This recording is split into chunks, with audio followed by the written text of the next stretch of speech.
جنگل کی بادشاہت بہت زمانہ پہلے کی بات ہے جب زمین پر بڑے بڑے جنگلات ہوا کرتے تھے۔ گھنے درخت، بل کھاتے دریا اور وسیع عریض میدان ہر سمت پھیلے ہوئے تھے۔ انہی جنگلات میں ایک شیر حکومت کرتا تھا۔ شیر کو جنگل کا بادشاہ کہا جاتا ہے اور واقعی وہ اپنے رعب و دبدبے اور طاقت سے سب جانوروں پر حکومت کرتا تھا۔ اس کا نام غضنفر تھا۔ غضنفر نہ صرف طاقتور تھا بلکہ ذہین بھی تھا۔ اس کی ایک دھاڑ پورے جنگل میں گونجتی اور دور دراز تک سنائی دیتی۔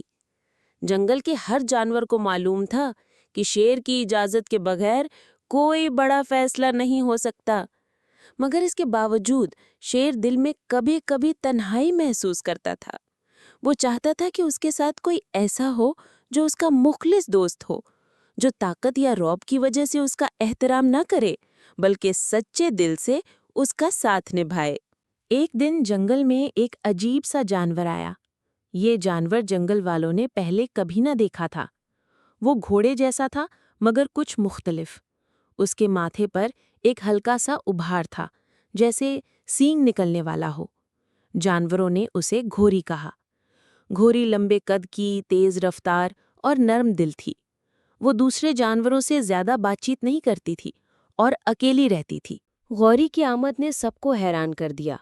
کچھ جانوروں کو اس سے ڈر لگا، کچھ اس کی خوبصورتی دیکھ کر رشک کرنے لگے، مگر شیر غضنفر کو اس میں ایک عجیب کشش محسوس ہوئی۔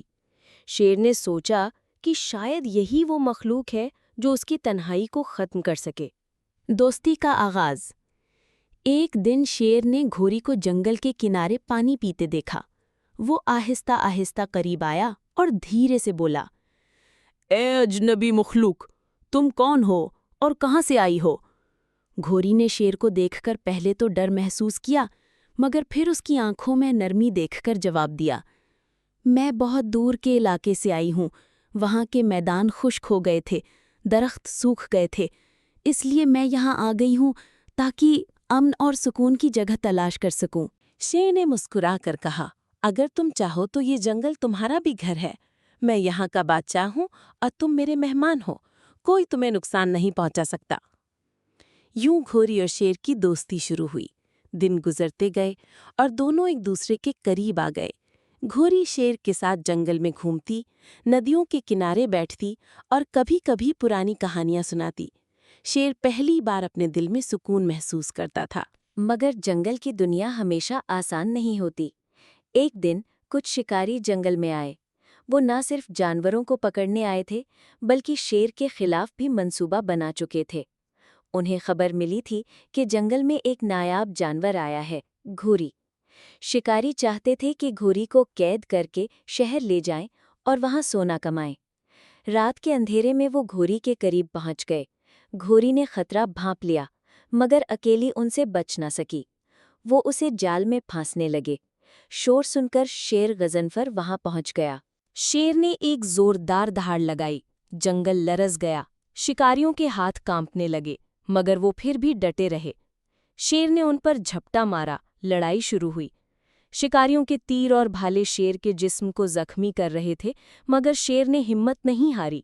اس نے اپنے پنجوں اور دانتوں سے کئی شکاریوں کو بھگا دیا۔ آخرکار وہ تھک کر گر گیا، مگر گھوری کو آزاد کروا چکا تھا۔ وفاداری۔ گھوری نے شیر کو زخمی حالت میں دیکھا تو اس کی آنکھوں میں آنسو آ گئے۔ وہ جانتی تھی کہ شیر نے اپنی جان خطرے میں ڈال کر اسے بچایا ہے۔ اس دن سے گھوری نے فیصلہ کیا کہ وہ شیر کو کبھی اکیلا نہیں چھوڑے گی۔ وہ دنوں رات شیر کے ساتھ رہتی، اس کے زخموں پر جنگل کی جڑی بوٹیاں لگاتی اور اسے کہانیاں سناتی تاکہ وہ ہمت نہ ہارے۔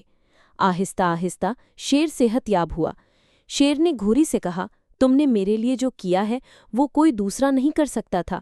اب میں سمجھ گیا ہوں کہ اصل طاقت دوستی اور وفاداری میں ہے، صرف پنجوں اور دھاڑ میں نہیں۔